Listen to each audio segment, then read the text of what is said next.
Bonjour à tous. Dans cette vidéo, je parle du vélo et de la taille du vélo et de la position sur son vélo de Peter Sagan. Peter rejoint le team Total Energy pour l'année 2022 et 2023 inclus. Donc, avec sa venue de toute son équipe et les sponsors qui le suivent, il va rouler sur le Specialized S-Works Tarmac SL7. Je suis Mika de dmcx.com. Cette vidéo ne montre pas de vidéo, il n'y a pas de vidéo du cycliste sur son vélo, ni du vélo, ni du cycliste. C'est juste, je parle simplement du vélo. Donc voilà, c'est comme si nous étions au café ensemble et je vous parle, comme tous les gens bien éduqués, on parle de la taille du vélo.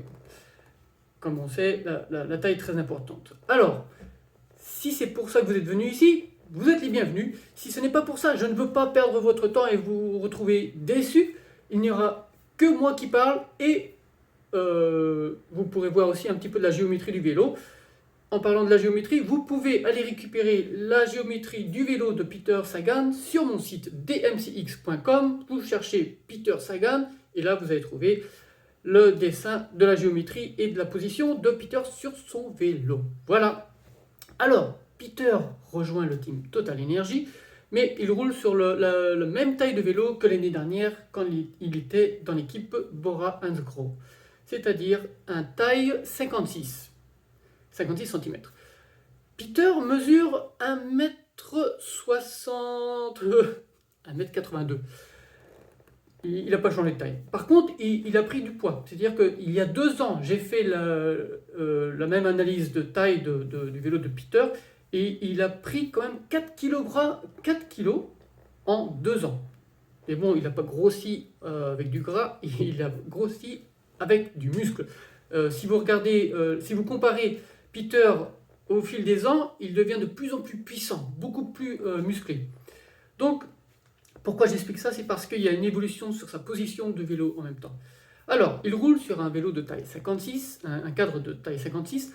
La distance entre la selle et le centre du boîtier de pédalier est de 755 mm. Je parle en millimètres pour les dimensions. Ça va être plus simple pour essayer de comprendre, pour ne pas se mélanger. La distance entre le devant, le bec de la selle, à l'axe du guidon est de 628 mm. Et la potence mesure 140 mm.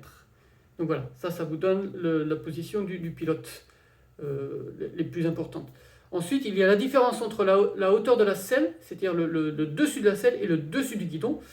Là, la différence est de 95 mm. Et c'est là où on peut observer une évolution dans la façon de positionner les cyclistes sur leur vélo avec l'entreprise qui s'appelle Rotool, qui fait partie intégrante de Specialized. C'est-à-dire qu'à peu près tous les pros qui roulent sur des Specialized font une session au début de saison avec Rotool pour bien positionner le cycliste, le rider, sur son vélo pour être optimal. Et donc là, il y a une évolution, c'est-à-dire que la différence entre la hauteur de selle et le guidon se réduit un petit peu par rapport aux années précédentes.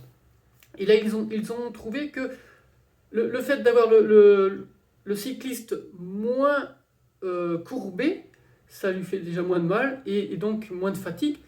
Et en même temps, ça ne... La chose qu'ils ont fait pour balancer ça, c'est allonger le positionnement du tronc. C'est-à-dire le haut du corps est plus allongé, donc garder un aérodynamisme tout en sauvegardant la position pour ne pas être trop penché vers l'avant.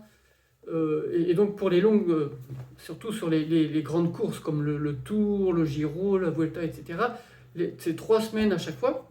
Donc pour être moins fatigué sur le vélo, donc voilà, la position est allongée par rapport à être plus penché, c'est-à-dire plus plié sur le vélo. Donc là, il y a une tendance qui commence à émerger en faisant l'analyse des pros qui roulent sur les vélos Specialized. C'est vraiment une tendance que j'espère que vous avez compris. Si vous n'avez pas compris, écrivez-moi un message sous la vidéo ou sur mon site et j'essaierai de mieux expliquer. Voilà, très bien. Bon, pour finir sur les tailles du vélo de Peter Sagan, le guidon est de largeur 420 mm, bon c'est à peu près du standard. Les manivelles font 172,5. Voilà, c'est à peu près du standard, sauf pour les pédales. Peter a un large Q-factor, donc les pédales, il utilise les pédales Shimano plus larges, c'est-à-dire les Dura-Ace, les pédales SPD Dura-Ace existent en deux formats. Il y a les normales, et il y a celles qui ont un axe de 4 mm plus long, pour écarter un peu plus la position des pédales par rapport aux jambes. Et c'est ce que utilise Peter Sagan sur son vélo. Donc il utilise les SPD Dura-Ace, mais les modèles L, pour large, pas pour longue, ou pour longue, voilà. Voilà. Alors évidemment, tout le monde devrait le savoir maintenant, le vélo de Peter Sagan est de couleur bleue, c'est le seul parmi l'équipe de Total Energy, les autres sont en couleur rouge, voilà, c'est normal, on a la star dans l'équipe, il faut le reconnaître dans l'équipe, c'est très très bien.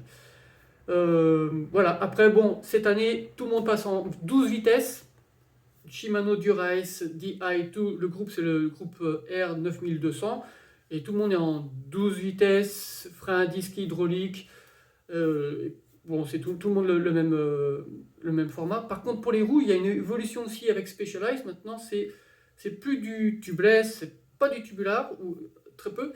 Maintenant, tout le monde en clincher, c'est-à-dire pardon, en clincher, c'est de l'anglais. Sacrilège. Les pneus, ce sont des pneus à chambre. Donc, ce sont les pneus en coton Specialized, les flancs en coton, de 26 mm de section en général, pour la plupart des courses, et des chambres à air type latex. Voilà, donc un grand retour sur le pneu à chambre. Voilà, je pense que il y a tout. Après, il y a toute la description du vélo sur mon site dmcx.com.